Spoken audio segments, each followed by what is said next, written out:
अस्सलाम वालेकुम नाज़रीन, JN न्यूज़ HD के साथ मैं हूं नाइला भट्टी। नजर डालते हैं आज की अहम खबरों पर।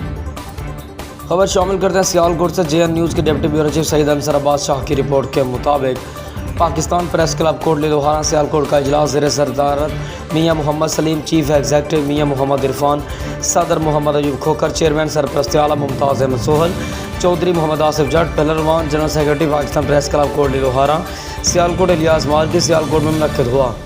इजलास की कार्रवाई का आगाज़ बाकायदा तिलावत कुरान पाक से हुआ। इजलास में शिरकत करने वाले दीगर इराकीन में मोहम्मद सलीम रसाइन निका सीनियर वाइस चेयरमैन, मियाँ Ajmal Mahmood vice chairman, Rana Mohammad Akram vice chairman, Naseer Baig senior नायब सदर, हाफिज़ मजीद नायब सदर, मलिक बहादुर रहमान नायब सदर, सैयद अंसर अब्बास शाह नायब सदर, मियाँ आमिर मिट्ठू चेयरमैन मजलिस आमला, मियाँ शम्स वाइस चेयरमैन मजलिस आमला, मियाँ Amjad additional general secretary, Mohammad Jamil Bhatti joint secretary, Basharat Rasool finance secretary, मियाँ बसीम सेक्रेटरी इतलात, मियाँ अबू बकर हसीब मेंबर मजलिस आमला, Sakhawat Hussain member, madam Sadia Nooren member, Rana Nadeem member, सब ने शिरकत करके इत्तफाक राय से मुख्तलिफ इशू पर मुत्तहिद होकर चलने पर जोर दिया।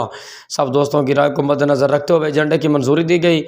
बाद में सब दोस्तों को मियाँ Amjad additional general secretary Pakistan press club Kotli Lohara Sialkot की जानब से पुरतकल्लुफ़ लंच दिया गया। सब दोस्तों ने लंच देने पर मियाँ अमजद एडिशनल जनरल सेक्रेटरी का तहे दिल से शुक्रिया अदा किया।